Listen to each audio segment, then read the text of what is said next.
हे भाई लोग, कैसे हो आप लोग। स्वागत है मेरे चैनल पे एक नए वीडियो के साथ। थंबनेल देख के तो समझ गए होंगे। Yes, today I am talk about Thor versus captain Marvel. क्योंकि जब से एमसीयू में कैप्टन मार्वल की एंट्री हुई है तब से सबके दिमाग में एक ही क्वेश्चन है कि थॉर वर्सेस कैप्टन मार्वल में कौन ज्यादा पावरफुल है। और इसीलिए आज हम कैप्टन मार्वल और थॉर का कंपैरिजन करने वाले हैं और ये वीडियो मूवीज बेस्ड होने वाली है, तो एंजॉय दिस वीडियो।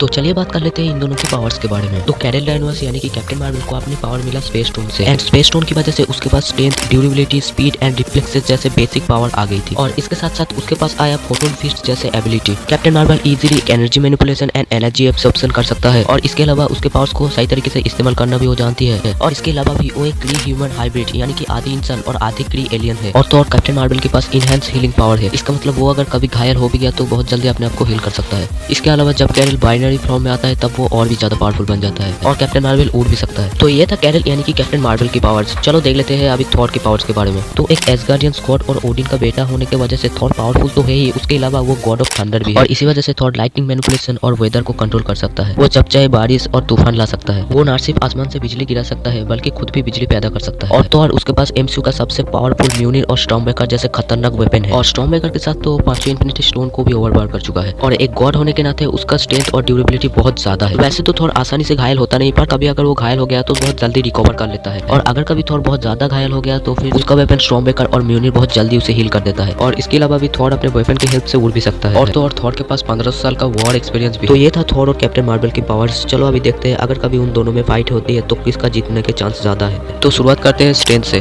तो अगर बात करें कैप्टन मार्वल की, तो कैप्टन मार्वल इतनी बड़ी सी शिप को इजीली बाउंस कर चुका है और एंड गेम के टाइम पर उसने गार्डियंस की स्पेसशिप को अपने हाथों से इतनी इजीली लिफ्ट कर चुका है। एंड इस सबसे ऊपर उसने थैनोस की स्पेसशिप को डिस्ट्रॉय कर चुका है। और अगर बात करें थॉर की स्ट्रेंथ के बारे में, तो थॉर की स्ट्रेंथ के सामने कैप्टन मार्वल की ये सब कुछ भी नहीं है। क्योंकि थॉर ने नेडाबिलियर में इस रिंग को अपने हाथों से मोड़ दिया था और जिसका वेट प्लानिटरी ऑब्जेक्ट के जितना काउंट किया जाता है। उसके अलावा रॉकेट की स्पेसशिप का फुल स्पीड होने के बावजूद भी पकड़ के रखा था। और ज्यादा चीज पे डिस्कस करने की जरूरत नहीं है क्योंकि थॉर की नेडाबिलियर में रिंग्स को मोड़ने वाला फीट से कैप्टन मार्वल की हर फीट पे भारी है। अब बात करते हैं ड्यूरेबिलिटी के बारे में। तो ड्यूरेबिलिटी राउंड भी थॉर को ही जाएगा, क्योंकि अगर हम बात करें कैप्टन मार्वल की ड्यूरेबिलिटी के बारे में, तो कैप्टन मार्वल ने एंड गेम में थैनोस से पावर स्टोन की एक पंच को सह चुका है। और थॉर थैनोस की स्पेसशिप की मिसाइल भी कैप्टन मार्वल का कुछ नहीं कर पाया था। पर ये सब थॉर के सामने कुछ भी नहीं है, क्योंकि थॉर ने नेडाबिलियर में स्टॉर्मब्रेकर बनाने के वक्त एक न्यूट्रॉन स्टार की फुल ऑफ एनर्जी को अपने ऊपर लिया था। और किसी भी न्यूट्रॉन स्टार का टेम्परेचर जो होता है वो होता है लगभग 6 लाख डिग्री सेल्सियस। और थॉर की ये फीट से कैप्टन मार्वल की सारी फीट से बहुत आगे है। उसके अलावा भी थॉर ने एक स्पेसशिप का ब्लास्ट और पावर स्टोन का एनर्जी अपने हेड पर लिया है। और इन्हीं सब चीजों की वजह से ड्यूरेबिलिटी का राउंड भी थॉर को ही जाता है। लेकिन अगर हम स्पीड वाले राउंड को कंपेयर करते हैं तो इसमें कैप्टन मार्वल थॉर को बीट कर देता है। अब ऐसा नहीं कि थॉर की स्पीड बहुत स्लो है, थॉर भी बहुत तेज फ्लाई करता है। तो देखो एमसीयू में थॉर की स्पीड जो काउंट हुई है वो है 1 इंटू स्पीड ऑफ साउंड, लेकिन कैप्टन मार्वल की मैक्स स्पीड मानी जाती है 3 इंटू स्पीड ऑफ साउंड। और इसीलिए कैप्टन मार्वल स्पीड में थॉर से थोड़ा आगे निकल जाती है। लेकिन अगर हम बात करें अपने next point experience, skill and reflexes की, तो फिर वहाँ पर थॉर कैप्टन मार्वल से बहुत आगे रहेगा, क्योंकि थॉर ने बहुत सारी लड़ाइयाँ लड़ी है। उसके पास 15 साल का एक्सपीरियंस है और जिसमें उसने बहुत से पावरफुल विलेंस को भी मारा है। मतलब उसके पास लड़ाई का अच्छी खासी एक्सपीरियंस तो है और वो एक वॉरियर होने के नाते उसका स्किल भी कैप्टन मार्वल से बहुत आगे है। उसके अलावा उसका रिफ्लेक्सेस भी गॉड लेवल है। मतलब एक गॉड होने की वजह से और 15 साल का एक्सपीरियंस होने की वजह से उसका रिफ्लेक्सेस और वॉरियर स्किल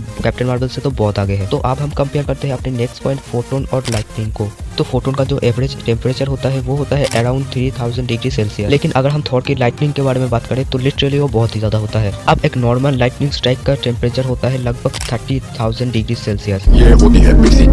अब बेसिकली थॉर की पावर तो और भी ज्यादा है। इसका मतलब थॉर की लाइटनिंग तो और भी पावरफुल होगा, मगर अगर इतना भी होता है तो भी कैप्टन मार्वल से तो बहुत आगे ही है। तो फिर चलो अब हम बात कर लेते हैं कंक्लूजन की। क्योंकि कैप्टन मार्वल के पास एब्सॉर्बिंग एबिलिटी है, इसलिए वो थॉर की लाइटनिंग को एब्सॉर्ब भी कर सकता है। और इसी वजह से शायद थॉर की लाइटनिंग कैप्टन मार्वल के ऊपर ज्यादा असर नहीं करेगा। एंड थॉर के पास स्ट्रेंथ, ड्यूरेबिलिटी, स्किल और सबसे इंपॉर्टेंट बात की थॉर की एक्सपीरियंस कैप्टन मार्वल से बहुत ज्यादा है। एंड एक्सपीरियंस ज्यादा होने की वजह से उसे पता है कि किसके साथ किस तरह फाइट करना चाहिए। इसके ऊपर थॉर किसी भी वेपन को अच्छी तरीके से कंट्रोल कर सकता है या फिर किसी भी वेपन को बहुत अच्छी तरीके से चला सकता है, जो कि आप रैग्नारोक में देख चुके हो, जिस तरह वो हल्क से लड़ाई करने के वक्त इस तलवार को चलाया था। पर इसके अलावा भी थॉर के पास यहाँ पर एक अपर हैंड रहेगा, वो है थॉर की स्टॉर्मब्रेकर। एंड स्टॉर्मब्रेकर के साथ लिटरली थॉर अनस्टॉपेबल है, जो कि तुम इन्फिनिटी वॉर में देख चुके हो कि थॉर के साथ स्टॉर्मब्रेकर होने की वजह से वो थैनोस को सारे इन्फिनिटी स्टोन के साथ भी अपने घुटनों पे लेके आया था। एंड ये सब चीजें प्रूव करती है कि थॉर कैप्टन मार्वल से भी बहुत ज्यादा पावरफुल है। इसके अलावा भी थॉर के पास बाइफ्रोस्ट है और एक बाइफ्रोस्ट को ज्यादातर एक प्लेनेट पे खोलने पर वो प्लेनेट ही डिस्ट्रॉय हो जाता है। तो फिर इसके आगे तो कैप्टन मार्वल कुछ भी नहीं है। और इतनी ज्यादा एडवांटेज होने की वजह से I think Thor captain Marvel पे ज्यादा भारी पड़ने वाला है।